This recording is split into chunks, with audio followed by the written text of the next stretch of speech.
자, 오늘의 첫 순서로 한규수의 큐사인 가봅니다. MBN골드 한규수 매니저 전화로 연결합니다. 매니저님 안녕하세요. 예, 안녕하십니까. 한기수입니다. 네, 금요일은 조금 기분 좋게 마무리하고 싶었는데 오늘도 시장이 약했습니다. 시장 분석 어떻게 하고 계신가요? 네, 그렇습니다. 금요일 증시가 좋은 쪽이 별로 없었지 않을까 그런 생각을 좀 많이 하고 있는데요. 오늘 금요일 증시도 상당히 많이 안 좋게 마감이 됐습니다. 미국의 8월 고용지표 발표를 앞두고 시장의 경계감이 극도로 높아진 그런 상태였고요. 그리고 이제 다다음 주 추석 연휴라는 긴 휴장이 너무 대기하고 있기 때문에 그에 따른 불확실성까지 가시하면서 오늘 국내 증시 전체적으로 상당히 많이 안 좋았습니다. 장중 변동성도 컸습니다만 결국엔 코스피 코스닥 지수도 동반 하락세를 기록했고 코스피 지수와 더불어서 코스닥 시장의 낙폭이 상당폭 커지면서 우리 개인 투자자분들이 선호하고 있는 종목군들의 낙폭도 상당히 큰 상태에서 마감이 됐기 때문에 상당히 우울한 하루였던 것으로 일단은 판단이 됩니다. 여기다 기관과 외국인 투자가들의 수급은 여전히 불안한 상태입니다. 외국인들이 코스피 시장에서 2,600억, 코스닥에서 856억 정도 매도하면서 기관과 외국인 투자 전체적으로 관망 내지는 매도세가 계속해서 진행되고 있는 모습이죠. 이러한 불균형적인 수급의 흐름에 따라서 전체적인 장세는 여전히 힘든 그런 흐름이 전개됐다라고 보시는 게 맞을 것 같습니다. 자, 국내 증시가 미국의 고용지표 발표를 앞두고 낙폭이 상당히 큰 상태에서 오늘 미국의 고용지표가 또 발표가 됐습니다만 현재 고용지표들이 예상치를 조금 하회하는 그런 모습이고요. 대신에 실업률은 시장에서 예상했던 정도의 흐름이 나타났기 때문에 지금 시장에서는 연준의 금리 인하 가능성과 더불어서 B컷 가능성도 좀 부각이 되고 있는 것 같습니다. 그래서 지금 이제 나스닥 선물 지수가 상당폭 많이 낙폭이 축소가 되고 있는 모습인데 중요한 부분들은 이 정도의 경제 지표를 가지고 미국 증시가 상승세를 이어갈 수 있겠느냐라는 것을 본다고 한다면 이 정도는 상승세가 이어질 가능성은 높지 않고요.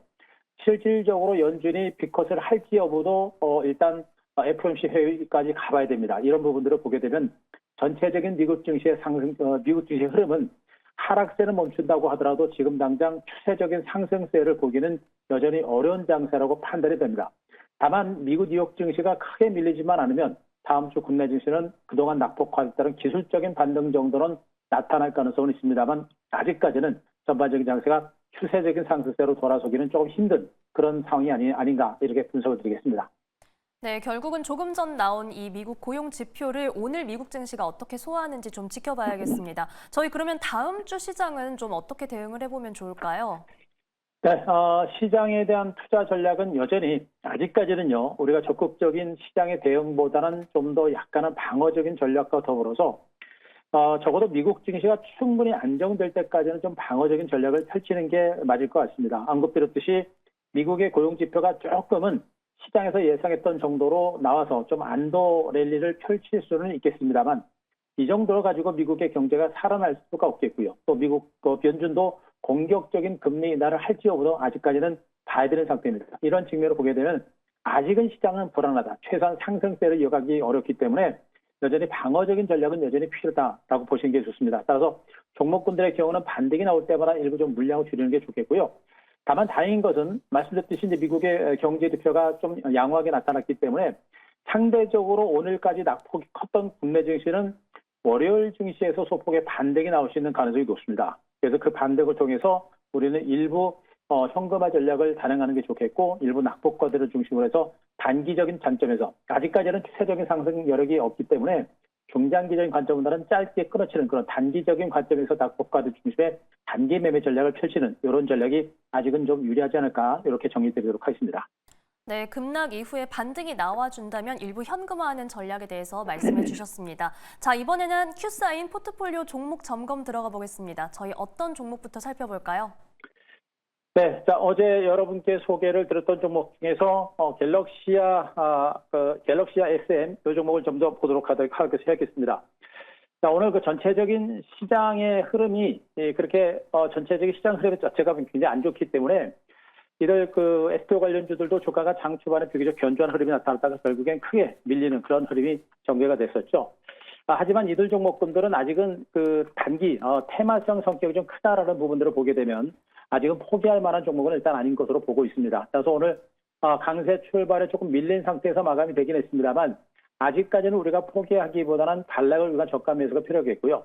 정부 차원에서 SDO 사업을 본격적으로 추진을 하고 또 본격적으로 시장이 형성된다라고 한다면 그 성장 잠재력이 상대적으로 큰 그런 섹터다라는 부분을 보게 되면 지금 구간은 우리가 투매에 나서는 것보다는 홀딩 전략과 함께 또 이런 종목들은 전체적인 지수의 흐름이 좀 안정만 되게 되면 개별적인 반등이 가능하다라는 측면에서 매도 관점으로 보여줄과 함께 조금 밀릴 때는 오히려 저가 매수를 해볼 만한 종목으로 보시면 됩니다. 다만 주가 반등이 강할 때 짧게 끊어지는 그런 관점의 대응 전략도 필요하겠고요.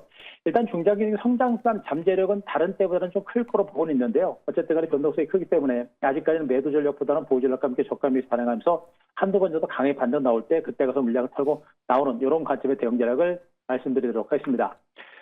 그리고 오늘 전체적인 시장의 약세를 보면서 이제 2차 전지 관련주들도 전반에 걸쳐서 밀렸고요. 그중에 삼성 SDI도 오늘 6.1%라는 비교적 큰 폭의 하락세가 전개가 됐습니다. 특별하게 크게 악재가 나온 것도 아니고요. 또 기관과 외국인들이 매물을 내놨습니다만 매도 규모도 그렇게 큰 상태는 아닙니다. 이런 걸 보게 되면 전반적인 개인 투자자들의 어떤 불안 매물들이 2차 전지 관련주를 중심으로 물량을 내놓은 것으로 보고 있기 때문에 삼성 SDI를 비롯한 2차 전지 관련주들은 지금 대부분의 종목들이 바닥권 종목들이 대부분입니다. 바닥권 종목들이 대부분이기 때문에 지금 2차 전지 종목들은 지금 여기서 우리가 투매에 나서는 그런 위치는 아닙니다. 때문에 삼성 SDI도 마찬가지로 주가가 최근에 저점 찍고 미미하게 올랐다가 오늘 큰 폭으로 밀렸는데 시장 때문에 밀린 것인지 큰 악재는 아직은 없다. 그래서 굳이 현 구간에서 매도한다라는 관점보다는 보유하는 전략을 계속해서 단행하는 게 좋겠고요. 전반적인 시장은 조금 안정세를 보게 되면 역시 이 종목도 반락을 이용한 저가 매수의 기회로 충분하게 활용하셔도 무리가 없는 종목이 아닌가 이렇게 분석을 드리도록 하겠습니다. 네, 우선 갤럭시와 SM에 대해서는 홀딩 후에 강한 반등이 나올 때 수익 실현 전략 말씀해 주셨고요. 삼성 SDI 오늘 시장 때문에 밀린 것이다. 보유하는 전략 말씀해 주셨습니다. 자, 그러면 저희 다음 주 시장에서는 어떤 종목 살펴보면 좋을까요? 네, 앞서 언급드렸듯이 이제 낙폭 과대주를 중심으로 한 기술적인 반등이 한 차례 정도 나올 가능성이 높은 것으로 보고 있습니다. 언급드렸듯이 이제 미국의 경제 지표가 시장에서 걱정했던 것보다도 약간 선방하면서 마감이 됐고, 그리고 지금 현재 미국의 나스닥 선물 지수도 약보합성까지 땡겨놓고 있는 부분들을 보게 되면 미국 증시의 급락에 대한 우려감은 많이 줄어든 것 같습니다. 그래서 미국 증시가 최소한 오늘 저녁에 대체적으로 보합선 정도에서 하방 경직을 보이는 가운데 마감이 된다라고 한다면 국내 증시가 오늘까지 낙폭이 커서 다음 주 월요일 정도 선에서는 기술적인 반등이 가능할 것으로 보고 있습니다.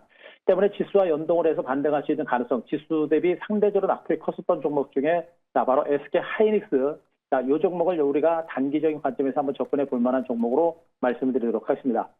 하이닉스는 오늘도 3,000원 하락한 15만 6,400원 선까지 마감이 됐었죠. 반도체 관련주들은 여전히 말이 많습니다. 인공지능 시장의 거품론과 더불어서 반도체 업황이 꺾였느니 마느니 말이 많습니다만 아직까지 반도체 업황 자체가 완전히 꺾였다고 보기는 어렵고요. 인공지능 시장의 성장성도 아직까지는 성장 잠재력은 남아 있습니다. 중요한 것은 3분기에 반도체 업체다 SK 하이닉스라든가 삼성전자의 실적 호전 추세는 좀 더 지속될 가능성이 높다라는 부분들을 보게 되면 지금 현재 주가는 단기간에 너무나도 과도하게 하락해 있는 것으로 일단은 판단을 해볼 수가 있겠습니다. 더군다나 최근에 주가가 낙폭이 과도한 상태에서 외국인과 기관들의 매도 강도가 상당폭 약화되고 있는 부분들을 보게 되면 이제 기술적 반등도 한 번 더 너무 나올 만한 단계인 것으로 판단을 해볼 수가 있겠습니다. 따라서 SK하이닉스는 현 구간에서 반등이 크게 나올 때는 추격 매수하는 전략은 좀 자제하는 게 좋겠고요. 대체적으로 보합 내지는 약세권의 시세가 나올 때 한 번 정도 저가 매수를 한다라는 그런 관점에서 매수 단가는 제가 15만 원 정도로 일단 제시를 좀 드렸습니다만 미국 증시가 크게 하락하지 않는 선이다라고 한다면 대체적으로 시초가에서 또 내지 시초가에서 조금 밀릴 때 저가 매수를 해볼 만한 종목 보시면 되겠고요. 기술적 반등이 나오게 되면 아무리 짧게 보더라도 17만 원 정도까지 가능성은 있을 거로 보고 있습니다. 그래서 17만 원 정도에서 17만 5천 원 정도까지 그 정도 짧게 보시기 바라고 손절가 13만 5천 원 제시를 드리도록 하겠습니다. 네, 시장이 안정될 때 함께 올라올 수 있는 SK 하이닉스 말씀해 주셨습니다. 가격 전략도 확인해 보시기 바랍니다. 자, 저희는 오늘 말씀 여기까지 듣겠습니다. 지금까지 MBN 골드 한규수 매니저와 함께했습니다. 고맙습니다.